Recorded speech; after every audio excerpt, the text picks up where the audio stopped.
Hello students, good morning everyone. So the next topic in your chapter is minerals. Minerals क्या होते हैं, कितने type के हैं, उनके फंक्शंस क्या क्या हैं, कौन कौन से मिनरल्स हैं, उन सभी के बारे में हम यहाँ पर डीपली स्टडी करने वाले हैं. So first is what are minerals. So mineral are very essential for human body for proper growth and development. कि मिनरल्स हैं जो ह्यूमन बॉडी की प्रॉपर ग्रोथ और डेवलपमेंट के लिए बहुत ज़रूरी हैं. Now the types of mineral. So there are two kinds of minerals. Minerals के दो काइंड हैं या तरीके हैं, प्रकार हैं. First is macro minerals. Calcium, phosphorus, magnesium, sodium, potassium, chloride and sulphur, ये आपके मैक्रो मिनरल्स कहलाते हैं. And the second is trace और micro minerals. Iron, manganese, copper, iodine, zinc, cobalt, fluoride and selenium, ये आपके माइक्रो मिनरल्स हैं. तो पहले हम मैक्रो मिनरल्स के बारे में स्टडी करते हैं. और मैक्रो मिनरल के अंदर जो पहला मिनरल आता है आपका वो है calcium. Calcium is a chemical element with symbol Ca and atomic number 20. तो कैल्शियम क्या है, एक केमिकल एलिमेंट है जिसका सिंबल आप सभी को पता है Ca है और एटॉमिक नंबर उसका 20 है. 99% calcium found in the bones and 1% in soft tissues. और हमारी बॉडी के अंदर जो 99% है कैल्शियम वो हमारी बोन्स के अंदर मिलता है और 1% हमारे जो सॉफ्ट टिश्यूज हैं उसके अंदर हमारे को पाया जाता है. नाउ फंक्शंस क्या क्या हैं कैल्शियम के. First is formation of bones and teeth. तो कैल्शियम का पहला फंक्शन हमारी हड्डियों को और दांतों को बनाना होता है. Second is coagulation of blood. Blood के कोगुलेशन का काम कैल्शियम करता है. Contraction of muscles and the heart. जो मसल के कॉन्ट्रैक्शन और जो हार्ट का कॉन्ट्रैक्शन होता है उसका काम भी कैल्शियम ही करता है. फॉर कार्डियक एक्शन, मतलब जो हार्ट हमारा ब्लड का फ्लो वगैरह करता है तो जितना भी हार्ट का काम है उसके अंदर भी कैल्शियम बहुत हेल्प करता है. अब कैल्शियम के सोर्सेज क्या क्या हैं.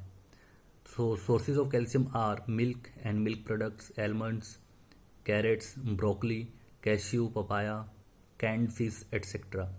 तो जो दूध है और दूध के जितने प्रोडक्ट्स हैं, बादाम, गाजर, ब्रोकली, काजू, पपीता, कैंड फिश एट्सेट्रा, ये क्या है, कहीं ना कहीं कैल्शियम के सोर्सेज हैं. कैल्शियम डेफिशिएंसी मेक हो, अगर किसी के शरीर में कैल्शियम की कमी हो जाती है तो उससे क्या हो जाता है, decrease in rate of growth. तो उसकी कहीं ना कहीं जो ह्यूमन बॉडी की ग्रोथ है वो कम हो जाती है. रिकेट्स एक बीमारी है और ऑस्टियोपोरोसिस, ये दो ऐसी बीमारियां हैं जिनके होने का कैल्शियम डेफिशिएंसी में खतरा रहता है. Now the second is phosphorus. It is very much helpful in growth of bones, teeth and hair. It keeps nervous system healthy.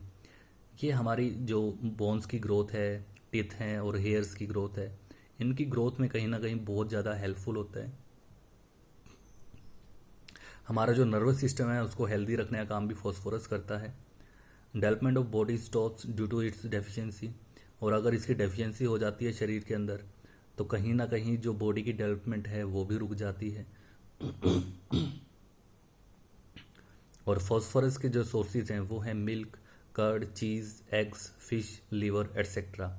दूध, दही, चीज़, अंडे, फिश और जो लीवर है ये कहीं ना कहीं फॉस्फोरस के बहुत अच्छे सोर्सेज माने जाते हैं. Now the sodium. Better neuromuscular response. देखिए न्यूरोमस्कुलर हमारे बॉडी के अंदर जो न्यूरॉन्स हैं और उनके द्वारा जो हमारी बॉडी है किसी भी परिस्थिति में कैसे रिएक्ट करती है तो वो सोडियम की वजह से होता है. तो जितना ज़्यादा सोडियम की अमाउंट होगी उतना ही ज़्यादा अच्छे से बॉडी रिएक्ट कर पाएगी.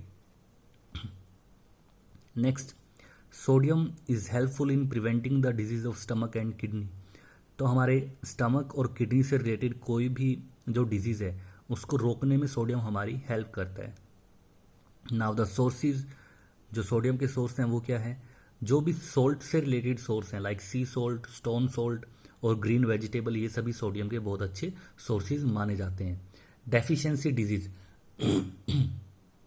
सोडियम की डेफिशिएंसी से कौन कौन सी डिजीज हो सकती हैं, तो cramps, tiredness, hyponatraemia, dehydration etcetera.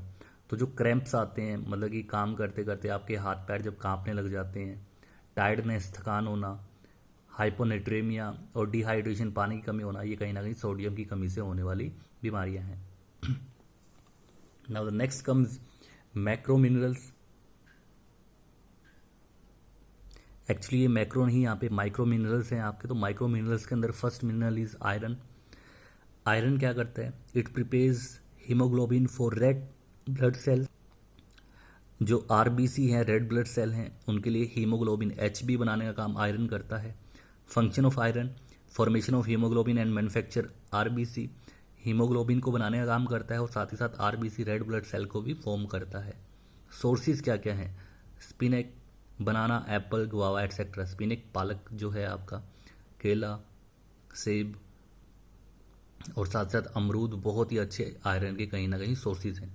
Deficiency disease anaemia, तो आयरन की डेफिशिएंसी से एनीमिया जो है वो हो सकता है। Next micro minerals is iodine. It is very helpful in proper functioning of thyroid glands. जो थायराइड ग्लैंड्स है हमारे गले के अंदर जो होते हैं, उनकी प्रॉपर फंक्शनिंग में आयोडीन बहुत ज़्यादा हेल्प करता है। सोर्सेज क्या है आयोडीन के? Sea food, iodise salt etcetera. जो सी फूड है और आयोडाइज सोल्ट है वो कहीं ना कहीं आयोडीन के बहुत अच्छे सोर्सेज हैं। और आयोडीन की डेफिशिएंसी से क्या हो सकता है? Goitre, swelling of the thyroid gland in the neck, mental retardation etcetera. तो गोइटर एक बीमारी है, वो हो सकती है, गले से रिलेटेड है। और जो थायराइड ग्लैंड है उनका स्वेलिंग होना भी कहीं ना कहीं आयोडीन की कमी से होता है। और मेंटल रिटार्डेशन भी कहीं ना कहीं आयोडीन की कमी से हो सकती है। ये बच्चों में कहीं ना कहीं हो जाती है, बड़ों में कम होने के चांसेस रहते हैं। Now the next most essential mineral for our body is water. तो वाटर के बारे में हम स्टडी करने वाले हैं। सो वाटर के बारे में क्या है? Elements of water are hydrogen and oxygen in the ratio of 2:1। जो वाटर और ऑक्सीजन के एलिमेंट्स है वो मिलकर वाटर बनाते हैं और जिनका रेशियो रहता है फॉर्मेशन में वो 2:1 रहता है। Human being has 60 to 70% of their body weight as water. Most of the water is found in our cells and blood. जो ह्यूमन बीइंग हैं उनकी बॉडी के अंदर 60 to 70% जो कहीं ना कहीं कह लो मास है बॉडी का, या फिर बॉडी के अंदर जो 60 to 70% है वो पानी मिला होता है, पानी पाया जाता है। और जो ज़्यादातर वाटर है वो हमारे सेल्स के अंदर और ब्लड के अंदर पाया जाता है। Now what are the functions of water, कि जो वाटर हैं उसका क्या क्या फंक्शन है, क्या क्या वो काम करता है। So first one is water helps in break down of complex food molecules. तो पानी का सबसे पहला काम क्या है? जो भी हम खाना खाते हैं तो उसके अंदर जो कॉम्प्लेक्स मोलिक्यूल्स हैं उनको ब्रेक करने का, उनको तोड़ने का काम जो है वो वाटर करता है।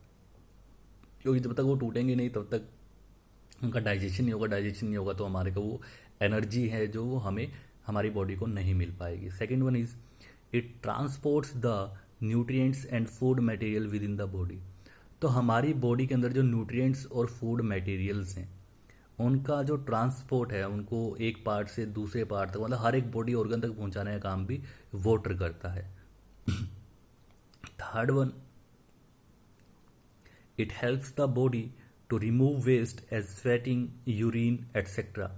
तो हमारी बॉडी के अंदर जो वेस्ट मटेरियल है, वेस्ट जो पदार्थ हैं उनको हमारी बॉडी से बाहर निकालने का काम भी वाटर ही करता है। और वो कैसे करता है? यूरिन के रूप में हमारी बॉडी से जो वेस्ट प्रोडक्ट हैं वो बाहर निकलते हैं। हमें जो स्वेट आता है तो उसके रूप में भी हमारी बॉडी के जो वेस्ट मटेरियल है वो बाहर निकलते हैं। Next one is it helps to maintain और रेगुलेट्स बॉडी टेम्परेचर। ये हमारी बॉडी का जो टेम्परेचर है उसको मेंटेन भी करता है और उसको रेगुलेट भी करता है। मतलब ना तो उसको कम होने देता है ना ही ज़्यादा होने देता है। तो बॉडी टेम्परेचर को भी रेगुलेट करने का काम वाटर ही कर रहा है। And the last one, it prevents us from becoming dehydrated. Most important है कि हमारी बॉडी को कह लो या हमें कहीं ना कहीं डिहाइड्रेशन नहीं होने देता। हमारे शरीर के अंदर पानी की कमी को नहीं होने देता, क्योंकि डिहाइड्रेशन होती है तो उससे बहुत ज़्यादा समस्या हमारे अंदर उत्पन्न हो जाती है। तो यहाँ से हम समझ सकते हैं कि जितने मिनरल्स हैं, हर एक मिनरल हमारी बॉडी के लिए बहुत हेल्पफुल है, बहुत ही ज़रूरी है, लेकिन वाटर सबसे अहम मिनरल है।